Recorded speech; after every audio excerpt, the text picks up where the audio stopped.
제가 정말 사랑하는 목요에 와서 또 이렇게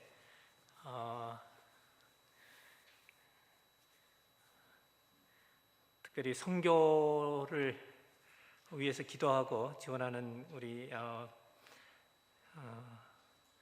후배 전사님 앞에서 선교에 대해서 얘기할 수 있는 기회를 주신 하나님께 감사를 드리고요.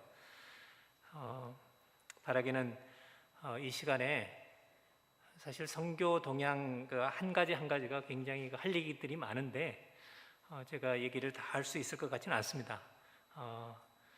그 이슈에 대해서 질문을 던지는 형태로 진행을 해야 될 것 같습니다. 여러분 이 얘기 들어보셨어요? BC와 AC.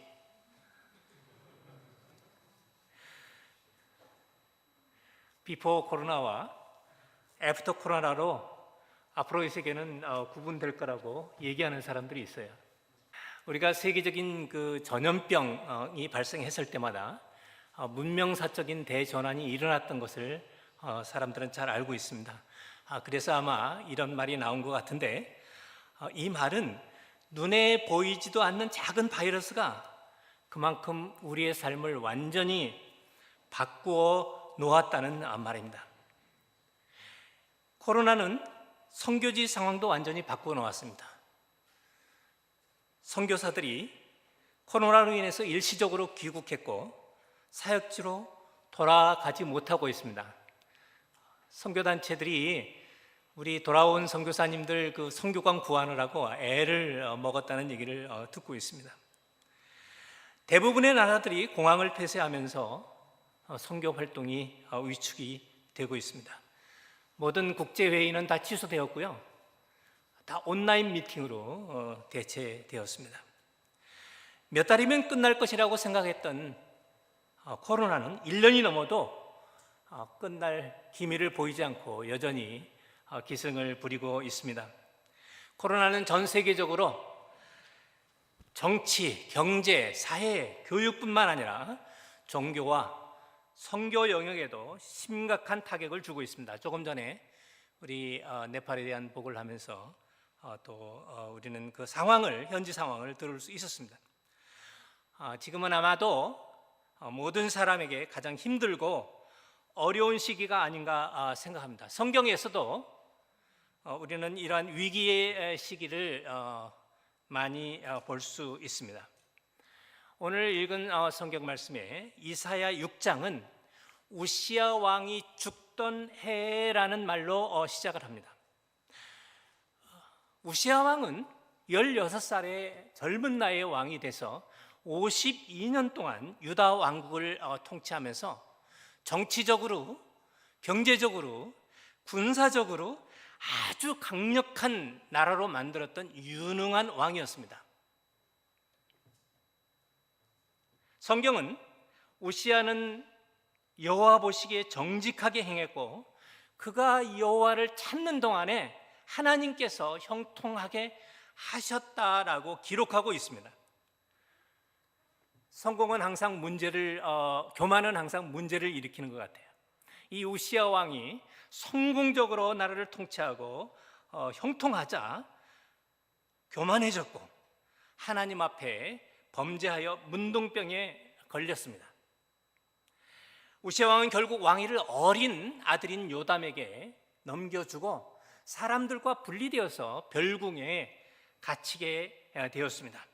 그럼에도 불구하고 그는 유다 왕국에 여전히 강력한 영향력을 끼치고 있었습니다. 물론 요담 왕이 아주 어렸기 때문에 더욱 그랬을 것입니다. 그렇지만 유다 왕국은 점점 약해졌고 이웃 나라인 아수르가 강성해지면서 유다 왕국을 침략하기 시작했습니다. 바로 그때 우시야 왕이 죽은 것이에요. 이 상황을 이해하시겠어요? 이사야는 왕궁의 서기관이었어요. 왕궁의 서기관이었기 때문에 왕궁 사정을 아주 잘 알아요. 그리고 나라 사정도 잘 알아요. 그는 우시야 왕의 죽음이 유다 왕국에 무엇을 의미하는지 잘 알고 있었습니다. 나라는 큰 위기에 빠지게 된 것입니다. 그는 나라의 위기 앞에 아마도 잠을 잘 수도 없었을 것입니다. 그 위기의 시기에 이사야는 하나님 앞에 나간 거예요. 하나님 앞에 나가서 거기서 무엇을 보았습니까?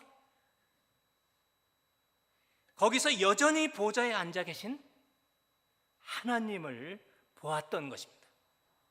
그것이 바로 오늘 우리가 읽은 성경 말씀이에요. 땅에서는 우시야 왕이 죽었습니다.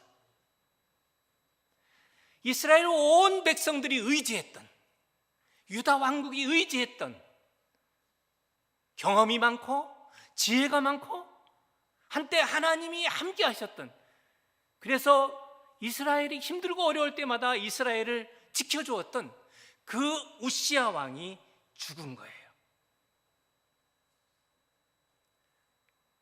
그러나 하나님께서는 여전히 하늘 보좌 위에 앉아 계시면서 온 땅을 다스리고 계셨던 것입니다. 땅 위에 이스라엘 백성들에게는 위기가 찾아온 것은 분명한 사실이에요. 현실이죠. 그러나 그것은 땅 위에서의 위기일 뿐이었습니다. 이사야가 보좌에 계신 하나님을 보았을 때 그의 관점은 완전히 바뀌었어요. 첫째로, 땅에서는 우시야 왕의 죽음으로 큰 위기가 임했지만 하나님께서는 여전히 보좌에 앉아 계시며 온 땅을 다스리고 계시다는 것을 깨닫게 된 것입니다. 둘째로, 이사야는 하나님 앞에서 자신을 돌아보게 되었고 자신의 연약함과 죄를 보게 된 것입니다. 셋째로, 그는 하나님의 관점에서 땅의 상황을 바라볼 수 있었습니다. 문제는 우시야 왕이 죽은 게 아니에요. 문제는 유다 왕국이 연약해진 위기도 아니었습니다. 문제가 무엇이었습니까? 계속되는 성경 말씀을 읽어보면 9절에서 13절에 하나님께 범죄한 이스라엘 백성들을 향한 하나님의 심판임을 알 수 있습니다. 코로나는 분명 큰 도전이고 위기입니다. 현대 선교의 역사에 도전과 위기는 항상 존재했습니다. 그러나 그러한 위기들은 모두 하나님의 목적을 이루어가는 하나의 과정일 뿐이었습니다. 중요한 것은 그 도전을 어떤 관점으로 보느냐 하는 것입니다. 위기는 기회입니다. 코로나 사태는 우리가 하나님 앞에 잠시 멈춰서서 그동안 우리의 사역과 삶을 돌아볼 수 있는 절호의 기회인 것입니다.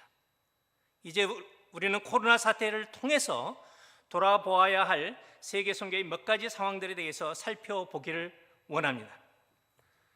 슬라이드를 넘겨주세요. 우리는 하나님이 기뻐하시는 선교를 하고 있는가? 한국교회는 정말 열심히 선교했습니다. 짧은 선교 역사에서 이제 미국 다음으로 두 번째로 많은 선교사를 보내고 있고, 어떤 분들은 이제 남은 선교 과업을 우리 한국 교회가 책임져야 된다고 말을 하기도 합니다. 이 사진은 몇 년 전 제가 홍콩에서 중국의 가정교회 교인들이 모인 집회를 찍은 사진이에요. 24,000여 명의 그 중국 가정교회 교인들이 홍콩으로 와서, 중국에서 이런 집회를 가질 수 없으니까 홍콩으로 와서 집회를 갖고 있었는데, 함께 모여 찬양하며 하나님을 예배하는 데 전념하면서 집중하면서 진행되는 집회였습니다. 슬라이드를 넘겨주세요. 첫날 저녁에 사회자가 난징 조약 당시 중국의 굴욕을 안겨준 서방 7개국 대표를 단상으로 초청을 했어요. 난징 조약을 알고 있죠? 중국이 역사상 가장 굴욕적인 조약을 맺었는데 그게 바로 난징 조약이었어요. 그래서 이 서방 7개국 대표들이 단상 위에 올라와서 중국 기독교인들 앞에서 중국인의 자존심을 상하게 한 것에 대해서 용서를 구했습니다. 중국인들도 기꺼이 용서했어요. 정말 아름다운 화해의 모습이었습니다. 슬라이드를 넘겨주세요. 둘째 날에는 사회자가 일본 기독교인들을 단상에 초청했습니다. 그들은 난징 대학살에 대한 용서를 구하고 있었습니다. 사람들은 어제와 같이 아름다운 용서와 화해의 모습을 기대하고 있었어요. 그런데 갑자기 한 구석에서 통곡 소리가 들리는 거예요. 그러자 이어서 여기저기서 절규하는 통곡 소리가 들리는 것입니다.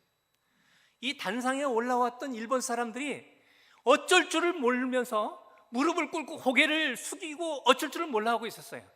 이 사람들은 누구냐면 일본에서 온 분들도 아니에요. 아마도 미국에 살고 있었던 일본 교포들이 아닌가 생각이 들었습니다. 사회자도 매우 당황해서 겨우겨우 청중을 진정시키고 모임을 정리했습니다. 난징 대학살로 인한 상처가 얼마나 중국인들의 가슴속에 깊이 남아있는지 절감하는 시간이었습니다. 그런데 셋째 날에는 한국 선교사들에 대한 시간을 갖는다는 것이었습니다. 슬라이드를 넘겨주세요. 저는 매우 걱정을 했습니다. 한국 선교사들이 잘한 것도 있지만 여러 가지 안 좋은 이야기들도 들었기 때문이었습니다. 그런데 이번에는 한국 선교사들을 단상으로 초청하는 게 아니었어요. 동북 삼성 지역을 대표해서 한 가정교회의 지도자가 나왔습니다. 여자 목사님이셨는데 나와서 한국 교회에 대해서, 한국 선교사님들에 대해서 그렇게 칭찬을 하는 거예요. 한국 선교사님들의 헌신과 한국 선교사님들의 열정과 한국 선교사님들이 보여줬던 그 희생에 대해서 얘기를 하는 것이었습니다. 한편으로는 안도가 되었습니다. 그리고 현지 지도자들에게 이렇게 좋은 이미지를 남기며 훌륭하게 선교하신 우리 중국 선교사님들에 대해서 정말 감사했습니다. 그러나 한편으로는 매우 송구스러웠습니다. 우리 한국 선교사님들이 잘못한 부분들도 많이 있었을 텐데 이렇게 큰 집회에서 하나님께서 우리의 약점은 감춰주시고 칭찬만 해주시는구나. 저는 송구스러워하면서 하나님께 감사했습니다. 제가 이 말씀을 드리는 것은 앞으로 제가 한국 선교의 부족한 면들을 지적하면서 얘기를 해야 되는데 먼저 우리 한국 선교의 자랑스러운 부분을 말씀을 드리고 얘기를 해야 될 것 같아서 이 부분을 말씀을 드리는 거예요. 정말 우리 한국 선교사님들 수고 많이 하셨고 정말 그 훌륭한 사역들을 하셨다고 생각을 합니다. 한국 선교사님들은 어디를 가든지 정말 열심히 일을 해요. 교회 개척과 신학교 교육에 있어서는 추종을 불허할 것입니다. 그러나 한국 선교에 대해서 여기저기 잡음도 들려옵니다. 제가 간단히 몇 가지 예만 들게요. 제가 남미에 집회가 있어서 남미의 한 나라를 방문했습니다. 그리고 한 선교사님 댁에 머물렀어요. 이 선교사님은 그곳에서 여러 가지 다양한 사역을 하는데 상당히 큰 학교를 운영하고 계셨어요. 그리고 교회를 개척하면서 그 학교 강당에서 예배도 드리고 있었습니다. 마치 주일이라서 선교사님과 함께 예배를 드렸습니다. 그런데 이 선교사님 그 찬양을 인도하는데 선교사님은 강대상 위에 계세요. 그리고 악기를 불고 계시더라고요. 그런데 찬양팀은 강대상에 못 올라가는 거예요. 강대상 밑에서 찬양을 인도하는 거였어요. 왜냐하면 강대상은 거룩하기 때문에 아무나 올라갈 수 없다는 거예요. 그리고 찬양을 인도하다 이 선교사님이 부르는 악기 소리가 제대로 안 들렸어요. 그러니까 손짓하면서 왜 안 들리냐고 이 마이크 체크하라고 얘기를 하는 거였어요. 저는 그 모습을 보면서 마음이 많이 아팠습니다. 저는 그 광경을 보면서 이 선교사님의 왕국이구나 여기가, 그런 생각이 들었습니다. 다 그렇지는 않겠죠. 하나의 예를 또 들겠습니다. 중앙아시아의 한 나라에서 MK 교육을 위한 학교가 있었습니다. 그런데 이 학교에서 그 건물이 좁아져서 이제 건물을 지어야 돼서 펀드레이징을 시작을 했어요. 근데 한국에 누구나 이름을 들으면 알만한 교회에서 그 학교를 지을 수 있는 모든 헌금을 100%다 지원하겠다고 그랬어요. 너무너무 감사한 일이죠. 저 같으면 그냥 감사합니다 하고 받겠어요. 그런데 이 학교에서 회의가 열렸어요. 그 선생님들이 아주 정말 그 난상 토론을 하면서 회의하고 결국은 그 헌금을 받지 않기로 결정했습니다. 왜 그랬는지 저는 그 선생님들한테 듣지는 않았어요. 그렇지만 제가 추측하기로는 이분들이 그 헌금을 받으면 그 학교에서 그 교회에서 한국 교회에서 간섭을 하게 되고 한국 교회의 이름을 드러내기 위해서 뭔가를 하겠다는 염려를 했던 것 같아요. 저는 그 선교지에서 우리 한국 교회의 선교가 그렇게 받아들여졌다는 것이, 그런 인상을 남겼다는 것에 대해서 정말 가슴이 아팠습니다.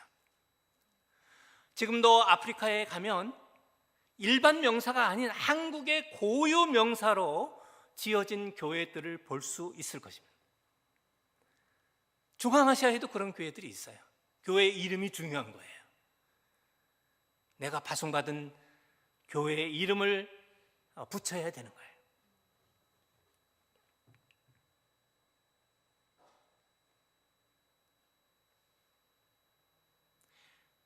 그러면서 저는 우리는 선교를 하면서 유난히 우리의 이름을 드러내기를 좋아하는 민족이 아닌가 하는 생각도 들었습니다. 코로나는 우리에게 우리 자신을 돌아볼 수 있는 중요한 기회를 주고 있습니다. 우리는 과연 하나님이 기뻐하시는 하나님의 선교를 해왔는지, 아니면 나와 내 교회의 이름을 드러내기 위해서 선교를 해오지 않았는지 돌아보고 반성하는 시간을 가져야 할 것입니다. 코로나 위기는 선교가 하나님께 속해 있다는 것을 다시 한번 일깨워 주었습니다. 최근에 로잔을 비롯한 복음주의 선교대회에서 가장 많이 언급되고 있는 키워드는 하나님의 선교라는 말일 것입니다. 제가 말씀드리고 싶은 첫 번째 선교 동향은 세계 선교계가 하나님의 선교에 집중하고 있다는 것입니다. 선교는 하나님께 속해 있습니다. 코로나 위기 속에서 많은 사람들이 걱정하지만 하나님께서는 하나님의 방법으로 하나님의 선교를 이루어 가실 것입니다. 땅에서는 위기일지 모르지만 하나님은 여전히 하늘에 계셔서 하나님이 원하시는 모든 것을 행하셨고 지금도 행하시고 계시고 앞으로도 행하실 것입니다. 시편 115편 3절에 있는 말씀이에요. 많은 사람들이 1949년 마오쩌둥이 중국의 모든 선교사들을 추방했을 때 기독교 선교가 끝났다고 생각을 했었습니다. 그러나 1979년 덩사오평이 다시 중국의 문을 열었을 때 우리는 중국에서 하나님께서 행하신 놀라운 일들을 보았습니다. 너무나도 유명한 얘기이죠. 중앙아시아는 수백 년 동안 이슬람의 강력한 북부 벨트였습니다. 지금 남아있는 선교지 중에서 가장 선교하기 힘든 지역이 이슬람 선교입니다. 그런데 지난 30여 년 동안 중앙아시아는 수많은 무슬림들이 하나님 앞에 돌아오면서 세계에서 가장 빠른 교회 성장을 보여준 지역 중에 하나가 되었습니다. 저는 그 부흥의 현장에서 하나님께서 어떻게 이슬람 세력을 무력화시키시며 그곳에서 하나님의 교회를 세워 가시는지 볼 수 있는 축복을 누렸습니다. 그곳에서 하나님께 돌아온 수많은 무슬림들, 그리고 세워진 현지 지도자들과 교회들, 많은 학교와 다양한 사역들 앞에서 어떤 선교사가 자기 혼자서 한 일이라고 자랑할 수 있겠습니까? 하나님의 위대한 선교 앞에서 우리는 그저 겸손할 수밖에 없습니다. 다시 한번 말씀드립니다. 선교는 하나님께 속해 있습니다. 하나님의 위대한 선교 앞에서 우리는 그저 겸손할 수밖에 없습니다. 이스라엘의 국가적인 위기 가운데 이사야는 여전히 보좌에 앉으셔서 온 땅을 통치하시는 하나님을 보았습니다. 그때 그의 관점이 완전히 바뀌었고 그의 삶도 완전히 바뀌었습니다. 우리가 선교는 하나님께 속해 있다고 고백하고 그대로 살고 사역한다면 우리의 선교는 완전히 바뀌게 될 것입니다. 다시 말씀드리지만 코로나는 우리가 바쁘게 달려왔던 우리만의 선교를 잠시 멈추고 우리에게 하나님께서 행하시는 하나님의 선교로, 선교의 본질로 돌아갈 기회를 주고 있습니다. 우리가 그동안 하나님의 선교를 해왔는지, 혹시 우리 이름을 위하여 선교를 해오지 않았는지 돌아볼 시간을 주고 있는 것입니다. 그렇게 할 수 있다면 이 위기의 시기는 한국 교회가 회복될 수 있는 절호의 기회가 될 것입니다. 슬라이드를 넘겨주세요. 두 번째 선교 동향은 크리에이션 케어입니다. 하나님의 선교는 하나님을 사랑하라는 것입니다. 왜 코로나가 우리에게 다가왔습니까? 바이러스는 대부분 야생 동물의 몸에 살며 사람에게 해를 끼치지 않습니다. 제레미 리프킨은 이렇게 얘기를 하고 있습니다. 인간이 자기들의 유익을 위해 자연을 파괴하고 개발을 지속해오면서 기후변화가 일어났고 그로 인해 바이러스까지도 동물의 몸을 타고 인간 사이로 들어오면서 지금의 코로나와 같은 팬데믹이 발생했다고 주장합니다. 코로나는 단지 시작일 뿐입니다. 저기 보이는 사진은 그 인디아 게이트예요. 작년 3월 25일 통행 금지 명령을 내리기 전과 내린 후의 모습을 보여주고 있어요. 다음 슬라이드 한번 보여주세요. 우리가 버린 쓰레기로 인하여서 생명의 위협을 느끼고 있는 학예의 모습을 볼 수가 있습니다. 무분별한 자연의 파괴와 썩지 않는 플라스틱 쓰레기, 그리고 자동차에서 나오는 이산화탄소 배출로 지구의 온난화 현상이 심각한 지경에 이르렀습니다. 어떤 사람은 이 환경운동과 선교가 무슨 상관이 있냐고 말을 할지 모르겠습니다. 그런데 국제 선교 단체들은 이미 환경 보호에 관한 사역을 선교의 중요한 부분으로 인식하고 추진하고 있습니다. 단체마다 크리에이션 케어 팀이 구성이 되었고 단체의 국제 우선순위에 크리에이션 케어 사역이 들어가기 시작했습니다. 바울은 로마서 8장에서 피조물들이 탄식하며 고통을 겪고 있으며 우리 육신의 몸조차도 구속을 기다린다고 말하고 있습니다. 하나님의 창조 세계도 구속되고 회복되어야 합니다. 2010년 남아공학 로잔 대회에서 만들어진 케이프 타운 선언은 창조 세계를 돌보는 것이 그리스도의 주되심을 나타내는 복음적 이슈임을 분명히 하고 있습니다. 그럼에도 불구하고 이러한 운동이 너무 늦었고 코로나 같은 재앙과 위기를 불러오고야 말았습니다. 코로나 위기는 우리에게 크리에이션 케어가 하나님께서 이루는 하나님의 선교의 중요한 한 부분임을 일깨워 주고 있습니다. 로잔 케이프타운 선언에서 첫 번째, 하나님이 우리를 사랑하시기 때문에 우리가 하나님을 사랑해야 된다고 선언하고 있습니다. 그러면서 계속 우리가 무엇을 사랑해야 되는지 말을 하고 있는데, 일곱 번째가 바로 우리는 하나님의 세상을 사랑해야 된다는 항목인데, 가장 많은 지면을 할애해서 이 부분에 대해서 얘기를 하고 있습니다. 우리 한국교회도 창조세계를 돌보려는 세계선교계의 흐름에 동참할 것을 요구하고 있습니다. 세 번째로, 코로나는 가난한 자를 위한 선교에 대해서 생각하게 합니다. 코로나는 세계 경제에 매우 큰 타격을 주었습니다. 중국을 제외한 모든 나라가 작년에 마이너스 성장을 기록했던 것을 우리는 잘 알고 있습니다. 우리는 모든 세계가 엄청난 경제적인 타격을 받았다고 생각을 하고 있습니다. 그런데 놀라운 것은 대기업들은 오히려 실적이 더 좋아지고 있다는 사실입니다. 물론 항공이나 여행이나 또 코로나 직격탄을 맞은 산업들은 굉장한 타격을 입었지만 대기업들은 더 좋은 실적을 내고 있다는 것입니다. 코로나 사태로 가장 피해를 보는 것은 대기업이 아니라 중소기업들이며 부자가 아니라 가난한 사람들인 것입니다. 제가 얼마 전에 이 태권 도장을 열다가 이 코로나 사태로 문을 닫았던 형제의 얘기를 들었어요. 태권 도장을 빚을 얻어가면서 열어서 이제 막 자기의 이 도장을 운영하려고 했는데 태권도가 터진 거예요. 코로나 사태가 터진 거예요.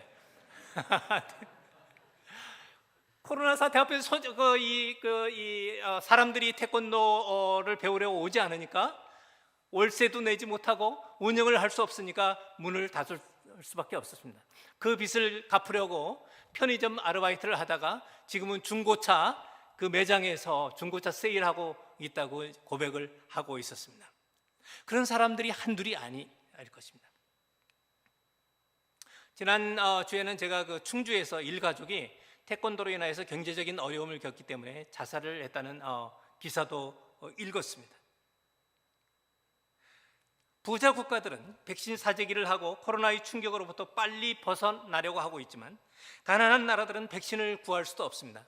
아까 우리 네팔 얘기를 들으니까 가난한 나라들은 코로나 백신을 맞을 수 없잖아요. 이미 미국이나 이스라엘이나 부자 나라들은 이 백신을 많이 맞아서 집단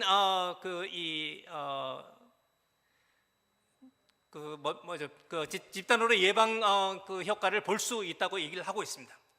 그런데 가난한 나라들은 이미 많은 사람들이 코로나에 걸려서 알았기 때문에 거기서 집단 면역이 발생하는 것 같아요. 하나님께서 치료해 주신다는 생각이 들기도 합니다. 그러나 이 코로나 사태는 가난한 사람들에게 또 가난한 나라에게 엄청난 고통을 가져다 주게 되었습니다. 다음 슬라이드 보여주세요. 세계은행은 하나 더요. 세계은행은 코로나로 인해서 5억에서 7억 명의 빈곤층이 더 발생하게 될 것이라고 예측하고 있습니다. 이런 상황에서 하나님의 선교는 어떻게 진행이 되어야 할까요? 성경에서 하나님은 특별히 과부와 고아와 나그네에게 관심을 보이시며 그들을 돌보라고 명하셨습니다. 이 사람들이 어떤 사람들입니까? 이 사람들은 가난한 사람들이고 소외된 사람들입니다. 선교의 현장에서는 코로나 사태로 빈익빈 부익부 현상이 심화되면서 경제적으로 고통을 당하고 사회적으로 소외된 사람들을 향한 관심이 더 필요해질 것입니다. 총체적인 선교는 새로운 이야기는 아닙니다.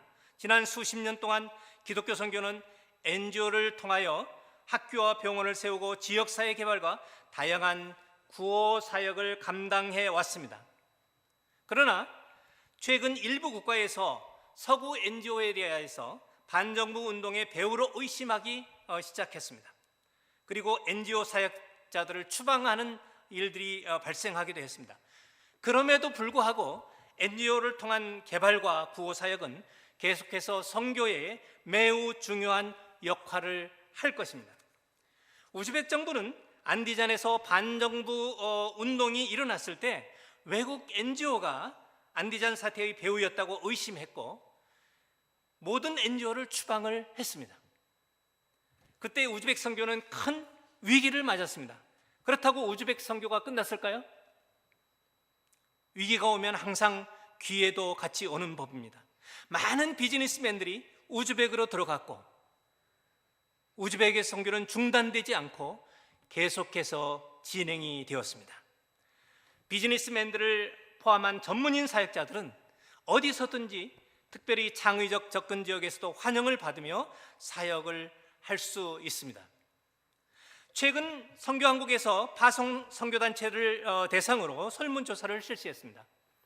설문에 응답한 대부분의 선교사들은 미래의 선교는 목회자 중심의 교회 개척 사역을 벗어나 비즈니스와 전문인 중심 사역으로 흘러갈 것을 전망했습니다. 응답자 중 슬라이드를 띄워주세요.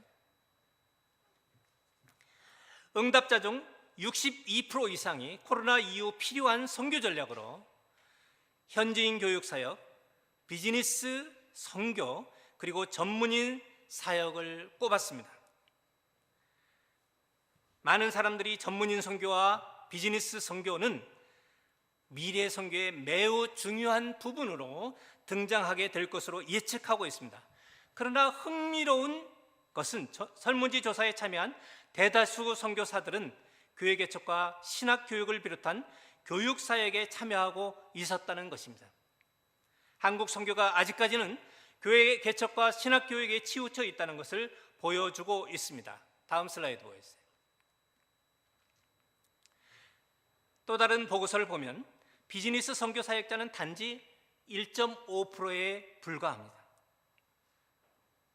지금 비즈니스 선교와 전문인 선교가 매우 중요하고 앞으로 이곳에 우리가 많은 노력을 기울여야 된다고 선교사님들이 생각을 하고 있는데 전문인 선교도 10%에 불과합니다. 한국교회는 최근 비즈니스 선교에 대해서 관심을 보이기 시작했지만 전문인 사역과 비즈니스 사역을 통한 총체적인 선교 사역이 상대적으로 약한 것만은 사실입니다. 우리는 어떻게 전문인 사역과 비즈니스 선교 사역을 발전시킬 수 있을지 고민하며 미래의 선교를 준비해야 할 것입니다. 코로나 사태로 인하여 세계는 가난한 자, 소외된 자를 돌보는 사역과 다양한 전문인 사역, 그리고 비즈니스 사역 등이 더 중요하게 될 것이기 때문입니다. 다음 슬라이드 보여주세요. 그동안 우리는 세계화 기술의 발달로 서로 자유롭게 왕래하고 문화를 공유하며 다양한 혜택을 누렸습니다. 그러나 코로나 사태를 전후로 자민족의 혜택을 우선시하는 민족주의가 등장하기 시작을 했습니다. 그리고 온갖 인종차별 현상이 나타나기 시작했습니다. 이런 과정에서 가장 피해를 보는 사람들은 이민자와 난민을 비롯한 주류에서 소외된 사람들입니다. 최근에 미국에서 연일 아시아인들을 향한 테러와 공격이 이어지고 있다는 소식을 우리는 듣고 있습니다. 자신의 백성들에게 백신을 먼저 맞히려는 선진국의 이기주의로 가난하고 힘없는 나라는 더 많은 고통을 겪게 될 것입니다. 하지만 전문가들이 하나같이 코로나 위기를 극복하기 위해서 가장 필요한 것은 국제적인 협력 체제라고 주장합니다. 코로나 위기는 어느 특정 국가의 힘만으로 풀 수 없기 때문입니다. 서로 신뢰할 수 있는 데이터와 노하우를 공유해서 효과적으로 대응하고 치료제와 백신의 공급과 배분 역시 국제 협력이 필요합니다. 민족주의와 인종차별이 벌어지고 있는 가운데 코로나는 국제적인 협력의 중요성을 일깨워주고 있습니다. 민족주의와 인종차별을 극복하는 길은, 그리고 코로나를 이기는 길은 서로 손을 잡고 함께 일하는 길밖에 없습니다. 선교지에서도 마찬가지입니다. 또 하나의 중요한 세계 선교 동향은 파트너십입니다. 현대 선교는 많은 도전과 위기 속에서 어려움을 겪고 있습니다. 이러한 도전을 이겨내고 하나님의 선교를 이루기 위해서 서로 협력하고 함께 사역하는 것이 매우 중요합니다. 인터서브는 1970년대에 이미 가지고 있던 모든 사역과 재산을 현지 교회에 넘겨주기로 결정을 했습니다. 그리고 현지 리더십 밑에 들어가서 사역을 하면서 인터서브 이름으로는 현지에서 사역하지 않기로 결정을 했습니다. 그 후로 인터서브는 어디를 가든지 여러 사람이 함께 일할 수 있는 NGO 형태의 선교 플랫폼을 만들고 다른 단체의 사역자들과 함께 사역을 하기 시작을 했습니다. 아까 네팔의 그 선교에 대해서 우리가 들었는데, 네팔에 유나이티드 미션 인 네팔이라는 큰 단체가 있습니다. 네팔의 UAM을 비롯해서 아프가니스탄의 IAM, 키르기스탄의 STLI, 중국의 프렌즈 오브 차이나 등 다양한 단체들이 이렇게 해서 탄생하게 됩니다. 지금도 선교지에 가면 사람들이 인터서브가 어떤 단체인지 잘 몰라요. 위클립 국제선교회도 2005년 이름을 위클립 인터내셔널에서 위클립 글로벌 얼라이언스로 바꾸었습니다. 이 이름이 바뀐 것의 의미를 여러분 아시겠습니까? 중앙 집권이 아니라 각 국가의 지부에 독립을 부여한 연합체로 바뀌고, 더 나아가 유사한 사역을 하는 다른 단체들도 손쉽게 함께 사역할 수 있는 구조로 바꾼 것입니다. 단체의 이름을 드러내지 않고 다른 단체들과 협력하려고 애를 쓴 예의들입니다. 그동안 교회나 단체의 경쟁으로 이루어진 선교는 성과가 있었을지도 모르겠습니다. 그러나 피해도 많았습니다. 그리고 하나님의 선교는 한 교회나 한 단체가 이룰 수 있는 과업이 아닙니다.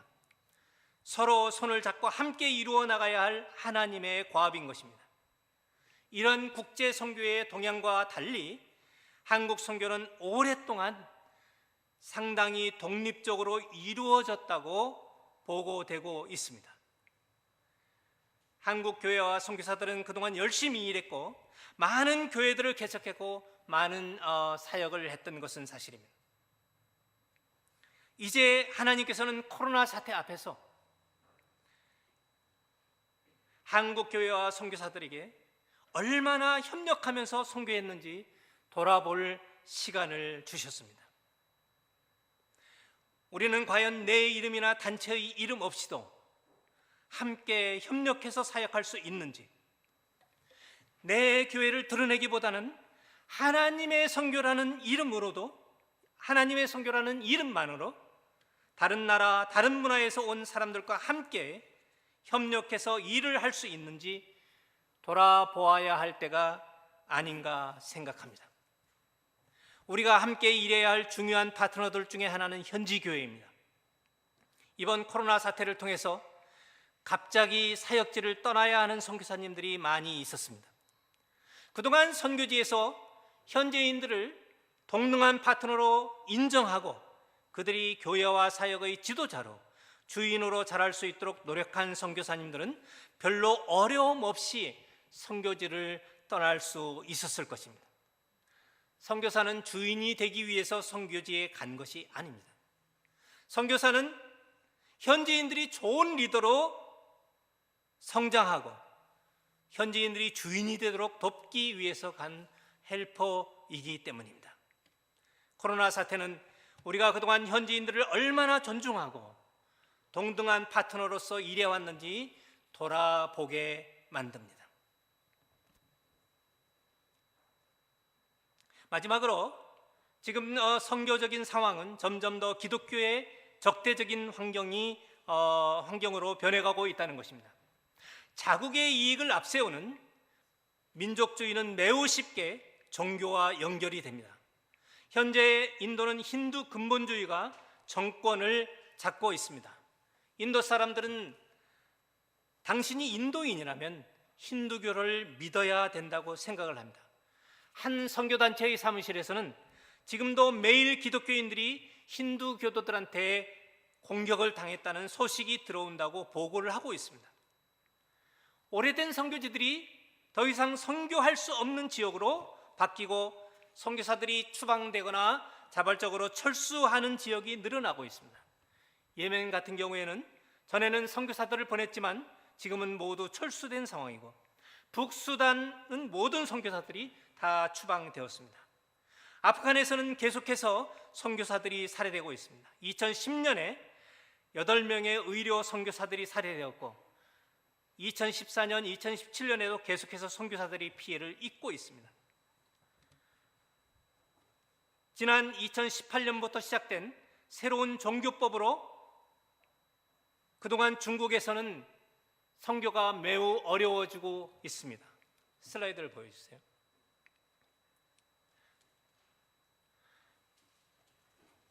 중국에서 가장 큰 교회 중에 하나인 황금촛대 교회입니다. 이 교회가 중국 공산당 정부에 의해서 다이너마이트로 폭파된 모습입니다. 한번 보여주세요.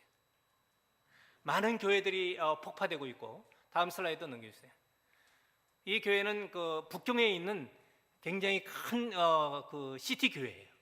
제가 그 교회에 참석했는데 목사님이 조선족이에요. 근데 이 교회에 중국 정부에서 이 서베일런스 카메라를 설치하라고 요구를 했는데 교회에서 거절을 했습니다. 그래서 정부에서 예배 드리는 중간에 이렇게 찾아와서 목사님을 잡아가는 장면입니다. 그래서 많은 교회들이 폭파되고 도시의 대형 교회들의 집회가 금지되고 수백 명의 선교사들이 추방이 되었습니다. 현대 선교는 많은 변화와 도전을 받고 있습니다. 세계는 기독교 선교에 대해서 더 적대적인 환경으로 변해가고 있습니다. 코로나 사태도 우리의 선교에 많은 도전과 어려움을 줄 것입니다. 그러나 우리가 하나님의 관점에서 바라본다면 이런 도전들은 위기가 아니고 기회가 될 것입니다. 슬라이드를 넘기세요. 우리의 선교를 하나님의 선교로 바꿀 기회가 될 것입니다. 하나님의 마음으로 가난하고 소외된 자들을 바라보고 하나님의 세상을 사랑하고 돌보게 될 것입니다. 함께 손을 잡고 협력하면서 이런 도전들을 이겨내기 위해서 노력할 것입니다. 그리고 어떤 어려움이 와도 우리는 포기하지 않고 하나님의 선교를 위해서 전진할 수 있을 것입니다. 왜냐하면 하나님께서 그분의 선교를 포기하지 않으셨기 때문입니다. 하나님은 지금도 하늘에 계셔서 하나님께서 원하시는 모든 것들을 행하고 계십니다. 그것이 바로 하나님의 선교입니다. 저는 마지막으로 미국 의사 톰 리틀에 대한 이야기를 하려고 합니다. 미국의 젊은 안과 의사였던 톰은 아내 리비와 함께 1980년에 아프간으로 갔습니다. 아프간에서 30년을 살면서 그들을 사랑하고 그들의 병을 고쳐주며 그들이 힘들고 어려울 때 그들의 친구가 되어 주었습니다. 그는 아프간 안과 진료 시스템을 만들고 건강을 지켜준 아프간의 친구였습니다. 그런데 2010년 시골로 오지에 있는 아프간 사람들을 진료하러 간 톰을 동료 7명과 함께 탈레반이 살해를 하게 되었습니다. 부인 리비는 미국에서 손주가 태어나기를 기다리면서 병원에서 CNN 브레이킹 뉴스를 보면서 남편의 죽음을 보고 있었습니다. 그녀는 실신할 정도로 충격을 받았습니다. 그러나 얼마 후 그녀는 남편이 살해당한 아프간으로 돌아가기를 원했습니다. 사람들이 그렇게 위험한 아프간에 왜 다시 돌아가려고 하냐고 질문했을 때 리비는 이렇게 대답을 했습니다. 저는 이미 그 사람들을 다 용서했습니다.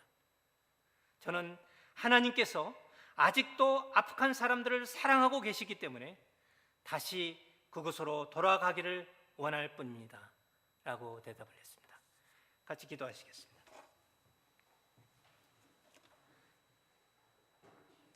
사랑이 많으신 아버지 하나님, 오늘 이 시간을 통해서 우리가 그동안 우리가 행했던 선교 사역들을 돌아보면서 하나님의 위대한 선교 사역에 대해서 생각할 수 있는 시간을 주셔서 감사합니다.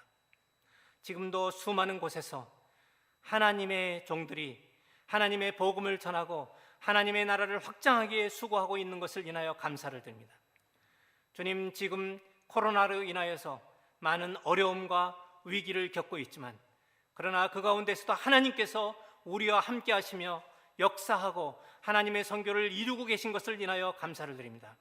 우리가 계속 하나님의 선교에 동참할 수 있도록 하나님의 관점으로 하나님과 동행하면서 하나님의 선교를 이루어 나갈 수 있도록 주님 축복하여 주시기를 원합니다. 예수님의 이름으로 기도하였습니다.